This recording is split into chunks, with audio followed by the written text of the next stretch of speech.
Abra sua Bíblia em Gênesis 18. Nós vamos ler do 17 ao 33. É bastante leitura. Diz assim: Então o Senhor disse: Devo esconder meu plano de Abraão? Afinal, Abraão certamente se tornará uma grande e poderosa nação, e todas as nações da terra serão abençoadas por meio dele. Eu os escolhi para que ordene a seus filhos e as famílias dele que guardem o caminho do Senhor, praticando o que é certo e justo. Então farei por Abraão tudo o que prometi. Portanto, o Senhor disse a Abraão: Ouvi um grande clamor vindo de Sodoma e Gomorra, porque o pecado dessas duas cidades é extremamente grave.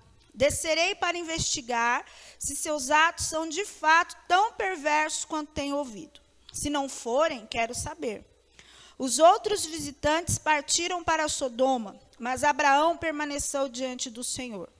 Aproximou-se dele e disse: Exterminará tanto o justo como os perversos? Suponhamos que haja 50 justos na cidade. Mesmo assim os exterminará e não a poupará por causa deles? Claro que não faria tal coisa, destruir o justo com o perverso. Afinal, estaria tratando o justo e o perverso da mesma maneira. Certamente não farias isso. Acaso o juiz de toda a terra não faria o que é certo? O Senhor respondeu: Se eu encontrar 50 justos em Sodoma, pouparei a cidade toda por causa deles. Abraão voltou a falar: Embora eu seja apenas pó e cinza, permita-me dizer mais uma coisa, meu senhor. Suponhamos que haja apenas 45 justos e não 50. Destruirá a cidade por falta de 5 justos? O Senhor disse: Se encontrar ali 45 justos, não o destruirei. Abraão levou seu pedido ainda mais longe. Suponhamos que haja apenas 40. O Senhor respondeu: Por causa dos 40 não a destruirei. Por favor, não fique irado comigo, meu senhor, suplicou Abraão. Permita-me falar. Suponhamos que haja apenas 30 justos. O Senhor disse: Se encontrar ali 30 justos, não a destruirei. Abraão prosseguiu: Uma vez que tive a ousadia de falar ao Senhor, permita-me continuar. Suponhamos que haja apenas 20. O Senhor respondeu: Por causa dos 20 não o destruirei. Por fim, Abraão disse: Senhor, não fique irado comigo, por eu falar mais uma vez. Suponhamos que haja apenas 10. O Senhor respondeu: Por causa dos 10 não a destruirei. Quando terminou a conversa com Abraão, o Senhor partiu e Abraão voltou para a sua tenda. Feche seus olhos. Aleluia, Jesus. Graças te damos por esse tempo. Como é maravilhoso estar na sua casa. E nós te adoramos por isso, pela tua fidelidade. Nós oramos agora, Pai, pelas nossas mentes e corações. Onde é que é plantada a sua palavra e que ela não seja roubada agora, em nome de Jesus. Todo sono, toda dor, toda distração, todo barulho externo, toda conversa paralela, toda vontade de levantar, em nome de Jesus nós repreendemos agora.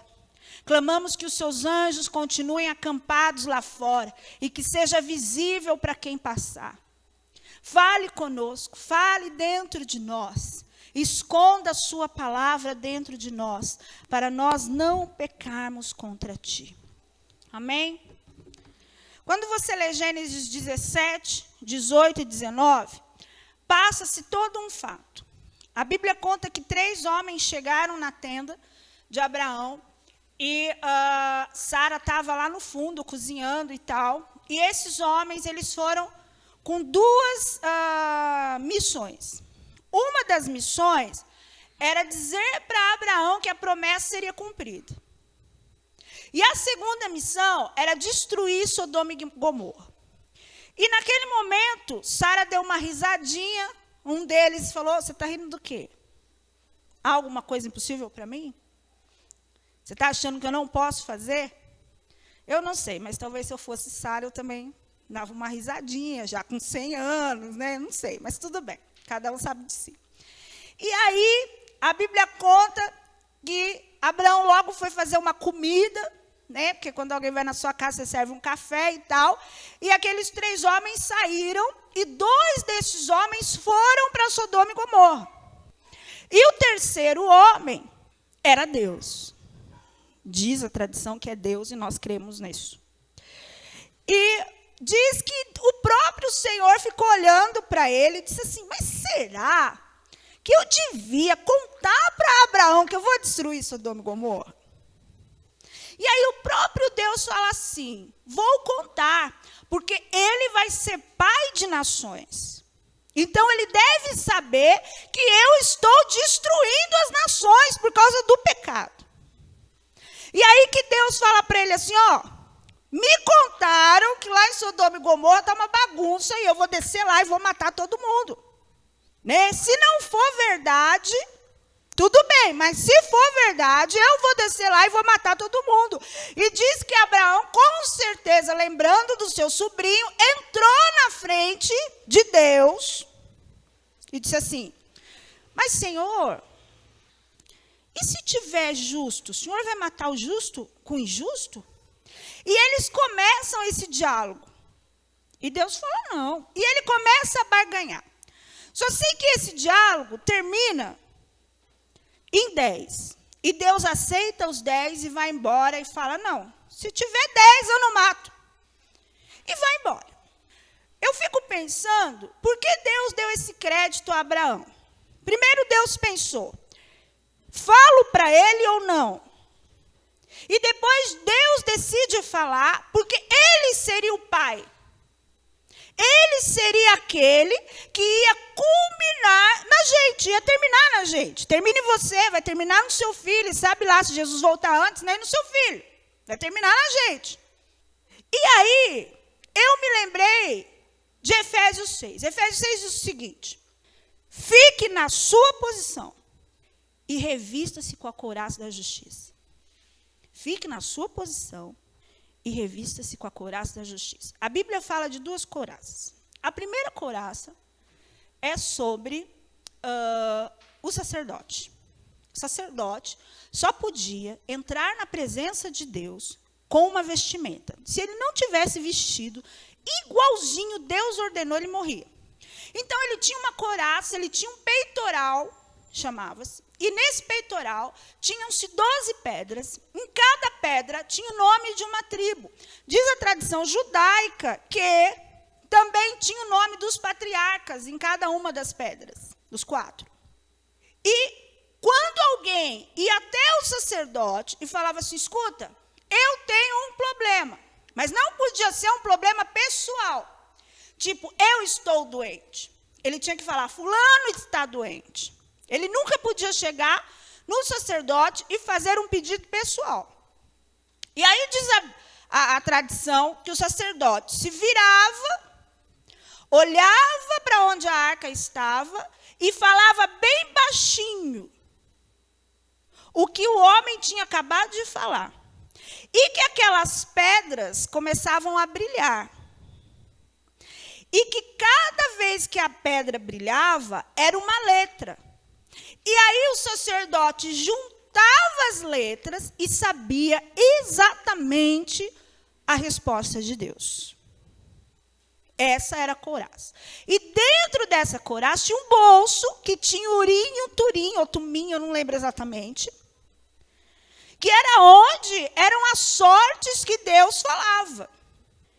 Toda vez que alguém tivesse uma dúvida ou um pedido, eram essas pedras que brilhavam. Toda vez que o sacerdote entrava dentro do templo, dentro do tabernáculo, ele levava consigo toda a responsabilidade daquele povo com ele. E a outra couraça, porque esse peitoral era chamada de couraça do juízo, porque era onde Deus dava os seus decretos.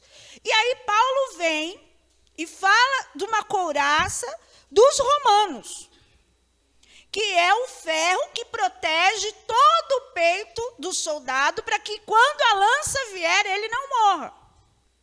E ele chama essa couraça de couraça da justiça. E todo mundo sabe que a couraça da justiça não é uma arma para você atacar, é uma arma para você se proteger. Por isso que Abraão podia chegar até Deus e barganhar com Deus, porque ele estava usando a couraça dele, que é a causa que ele tem. Às vezes a gente não sabe por que a gente não recebe, por que a gente não avança. É porque nós estamos lutando e fazendo as coisas com a causa errada. Diante do Senhor, você só tem autoridade diante daquilo que Deus te chamou para fazer. Não tem como você interceder por alguém se ela não é sua responsabilidade de fato. E se você não se responsabiliza de fato por ela. Orar por orar, tem um monte de gente fazendo isso. Mas quando você vai até o diante do Senhor e diga, cure aquela pessoa, você de fato tem que se responsabilizar por ela. Porque ela passa a ser uma causa sua e uma causa que você está pedindo justiça para o Senhor. O que é justiça? Se eu estou curado, se eu estou sarado, eu quero que fulano seja curado e que fulano seja sarado. Várias vezes nós oramos aqui e o Nata falou belamente um dia, eu acho que foi numa quarta, que a gente tem que parar de falar, seja feita a sua vontade e diga, cure, Senhor. Porque assim como o próprio Deus disse para Sara, você duvida que eu possa te dar um filho aos 100 anos? Deus todos os dias está perguntando para nós, você duvida que eu possa fazer com que essa sua situação se modifique de fato? Nós temos que parar de chegar diante do Senhor sem justiça, sem de fato lutar pela nossa causa. Todos nós fomos chamados para o reino de Deus com algo específico para fazer.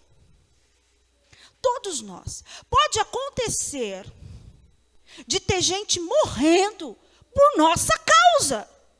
Porque quando você entra diante do Senhor, você entra como sacerdote e você entra carregando todo mundo no seu peito. Você tem que se responsabilizar pelas coisas que Deus te chamou de fato para fazer.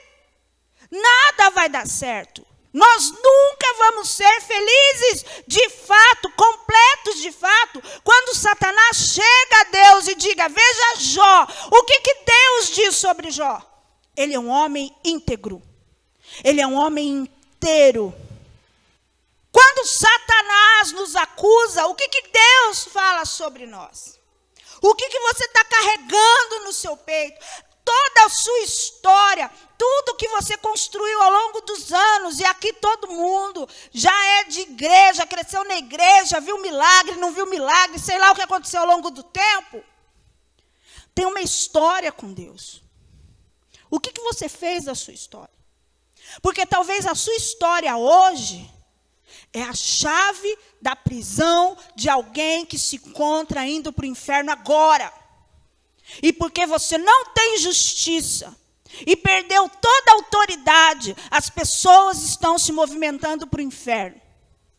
O Senhor pode estar nesse momento, porque o Marcos disse assim, Deus não faz nada sem revelar, mas talvez Ele não vá revelar para você, porque você não vai fazer nada com isso.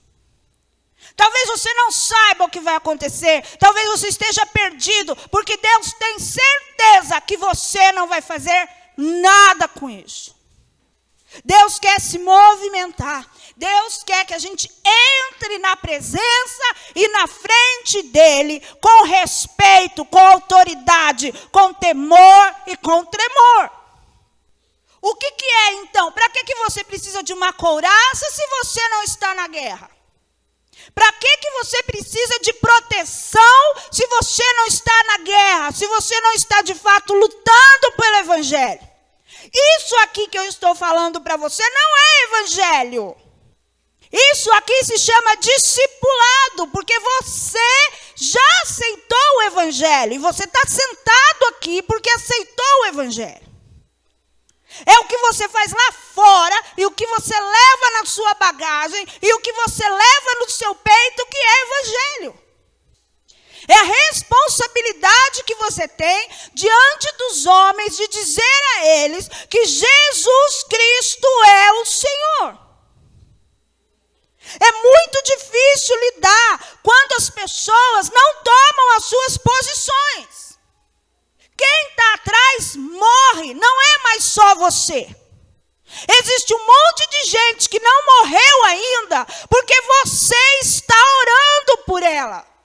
Você é responsável pela salvação da sua família. Você é responsável, e eu e o Marcos, e o Átila e a Aline não temos autoridade sobre isso.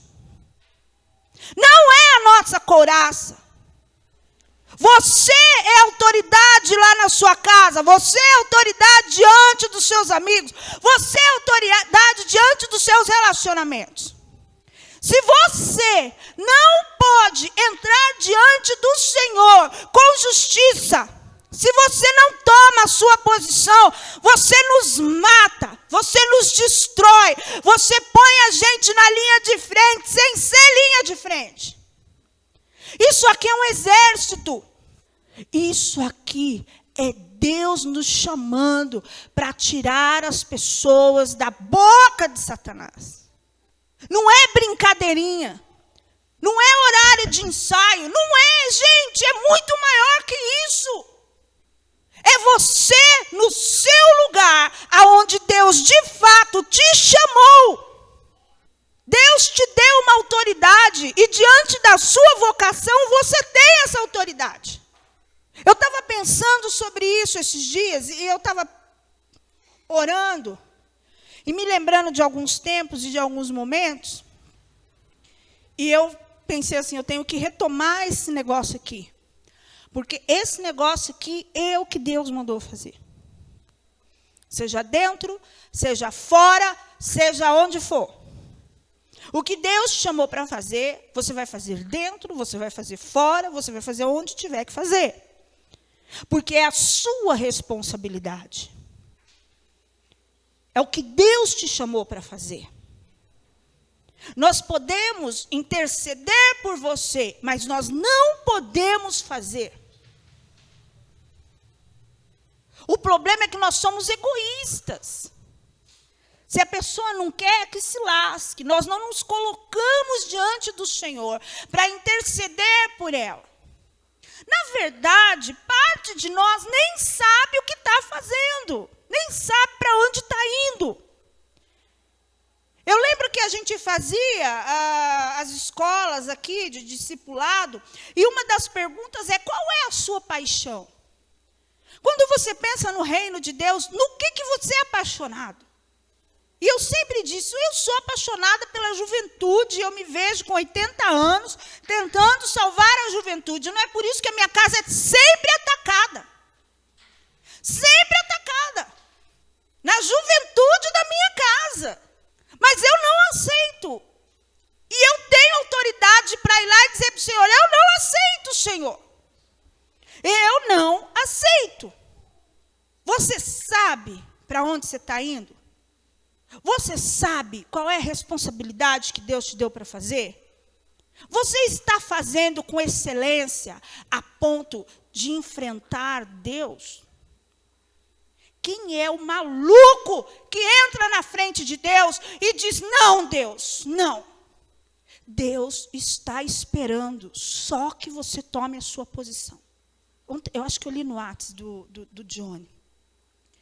Que ele está esperando a manifestação, o mundo, a natureza, os povos, as nações estão esperando de fato a revelação dos filhos de Deus. É sinal que nós não fomos revelados ainda.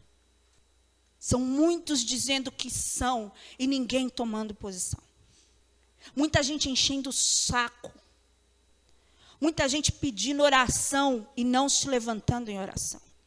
Muita gente pedindo misericórdia e não tendo misericórdia. E o que é mais engraçado é que Deus não foi para Sodoma e Gomorra. Não foi. Os homens foram. E aqueles 2 homens sofreram horrores a noite inteira, foram perseguidos e tal. E no finalzinho do 19, diz assim: e Deus se lembrou de Abraão e salvou a Ló. Deus se lembrou da conversa que teve com Abraão. E a cidade não tinha nem 10 justos. E nem as filhas de Ló eram justas. Mas Ló não foi sacrificado, porque Abraão lutou por ele. Tem um monte de gente que não morreu ainda por causa de nós. Por causa das nossas orações. Por causa da nossa posição. E tem um monte de gente morrendo por causa de nós. Por causa da nossa falta de posição.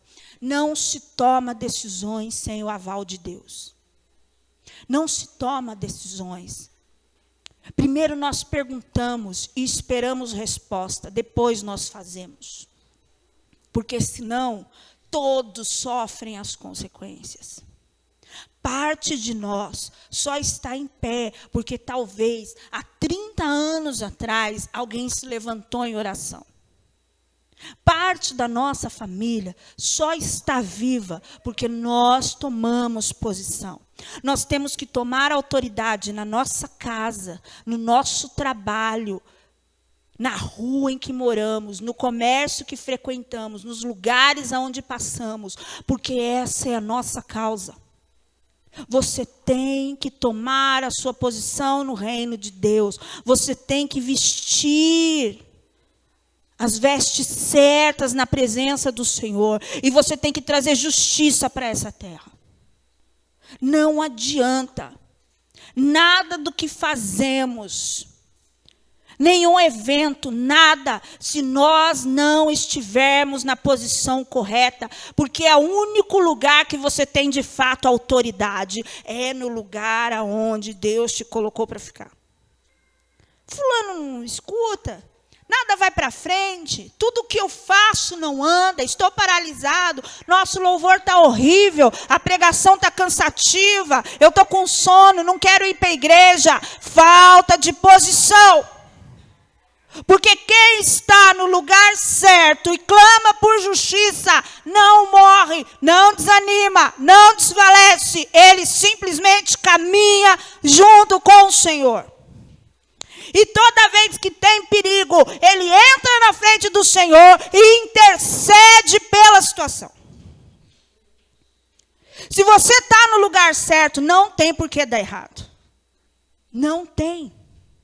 Não tem por que o seu ministério não fluir. Não tem, a sua alegria não está plena.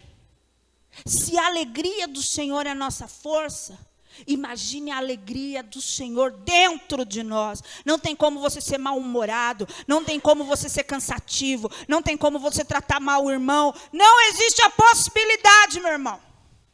Porque você está no lugar certo, fazendo as coisas certas. A sua couraça é o que traz vida para o outro. É a chave de prisão do outro. A sua história. Para quantos você já contou a sua história? Eu fiz isso, o Senhor fez isso. Quando eu conheci o Senhor, a minha vida foi transformada assim. Para quantos você fez isso?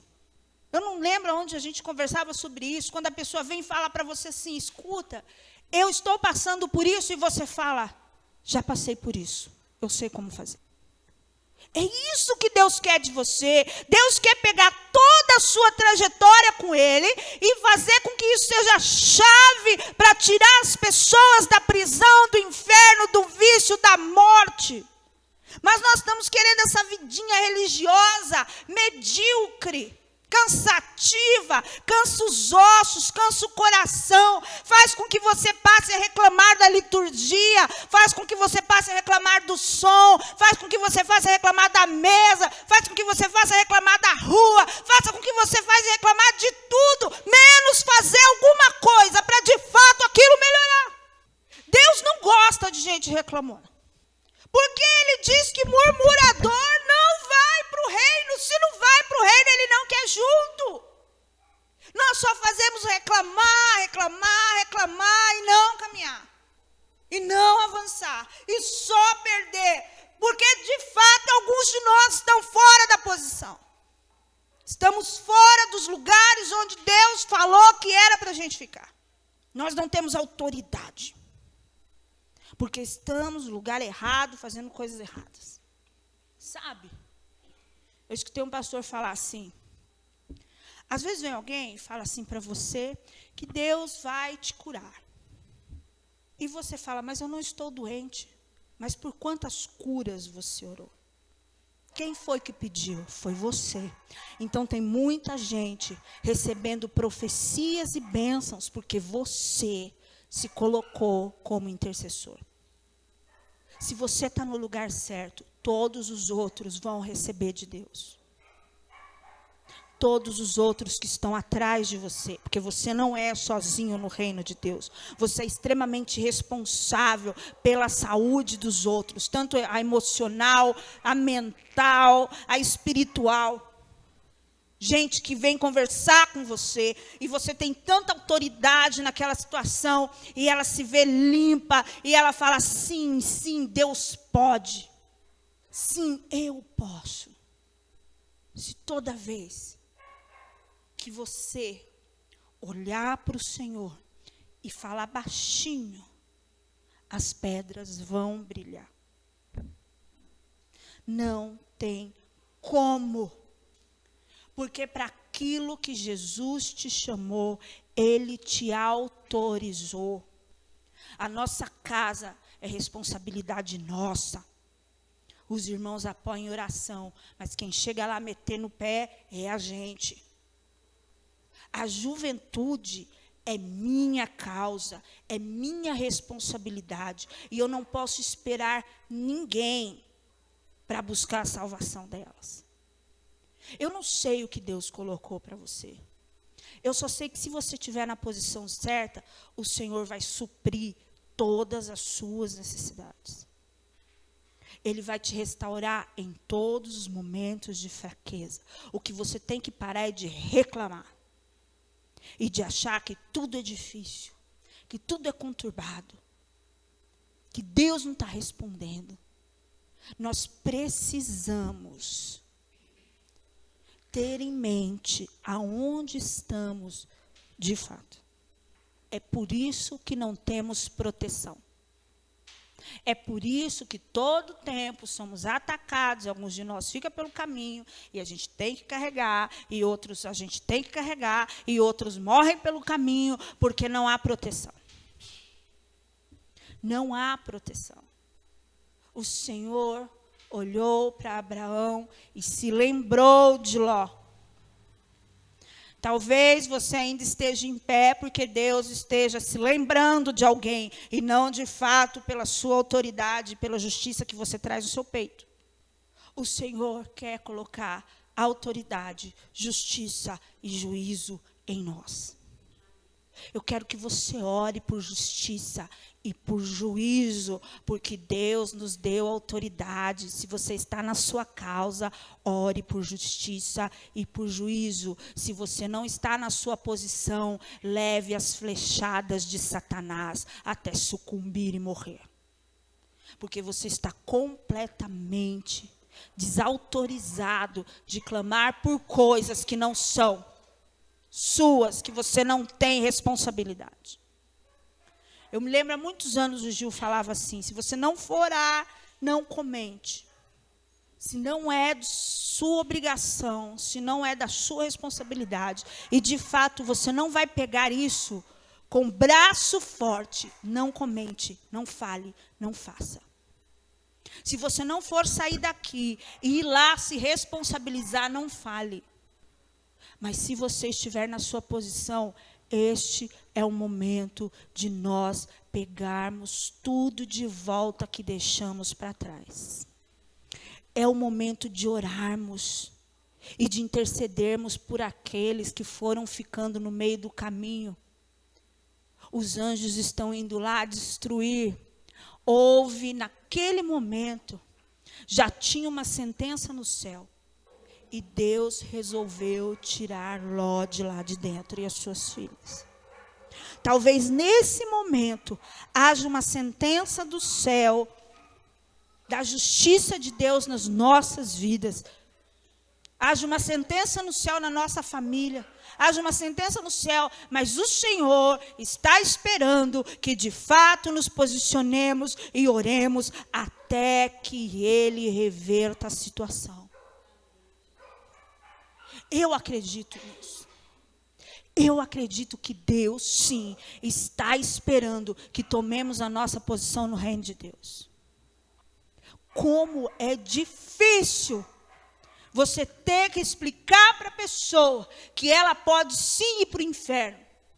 É muito mais fácil orarmos sem cessar, incessantemente, para que o Espírito Santo venha mudar tudo, venha fazer melhor, venha abrir portas.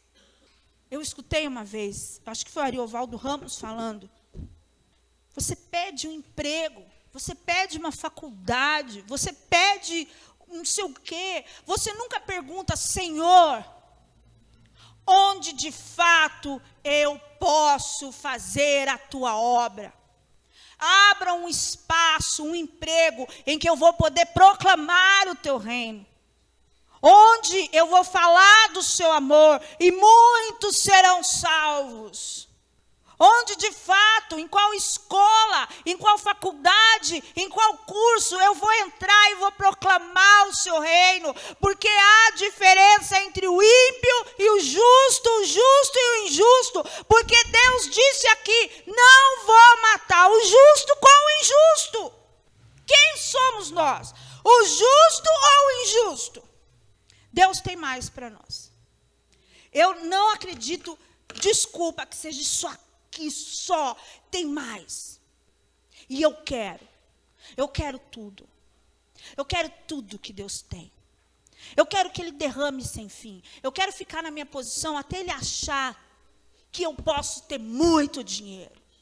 Eu quero ficar na minha posição até Ele achar que eu posso ser responsável por muita gente. Mas eu não vou sair da minha posição. Mesmo que tudo indique que eu tenho que sair, eu não vou sair, porque eu sei exatamente onde Deus me colocou. E eu estou com a couraça da justiça. Eu estou o tempo todo com a couraça da justiça. Eu sei que Deus protege os meus, porque eu estou na frente com o Marcos orando pela nossa casa. Eu sei que parte dos parentes de vocês não encontraram e não sucumbiram, porque vocês estão em pé orando. Porque se nós formos contar os injustos, todos já teriam sido consumidos vivos agora.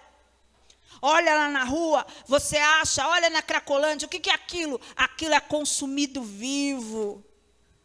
Consumição. A pessoa está em vida, morto. Em vida, morto. É justiça. Deus é mau? Não, Ele é justiça. Deus é ruim e vai me matar? Não. Mas Ele é severo, e se você é filho, você vai ser tratado como filho. E às vezes os filhos têm que passar pelo castigo para deixar de ser rebelde. Esse é o tempo de cada um de nós tomarmos de fato a sua posição e dizer, daqui eu não vou sair. Para poder pegar os outros e entrar na frente de Deus. Fala, Senhor, não mata ainda. Não mata ainda. Você é responsável por uma série de pessoas. Você é a chave da prisão para muitos e muitos e muitos. Existe um monte de gente que precisa escutar a sua história, precisa ouvir a sua trajetória, precisa escutar o quanto você venceu com o Senhor Jesus, mesmo o mundo dos homens tentando dizer que é difícil. Não saia da sua posição. Não deixe de lutar pela sua causa. Não deixe de lutar por aquilo que Deus te chamou. Deus te chamou. Não deixe isso para trás. você tem autoridade hoje, você tem autoridade hoje, para que tudo venha estar de acordo com a vontade de Deus. Meu irmão, descubra o seu lugar e faça. Não espere. Não espere por ninguém. Estou sendo muito clara. Não espere por ninguém. Caminhe e faça. Porque se você caminha com Deus, os seus vão ser salvos. A Bíblia diz que Abraão caminhava com Deus. E Ló foi salvo porque Deus se lembrou, foi da caminhada. É na sua caminhada que os seus vão ser salvos. Amém? Vamos adorar o Senhor com louvor?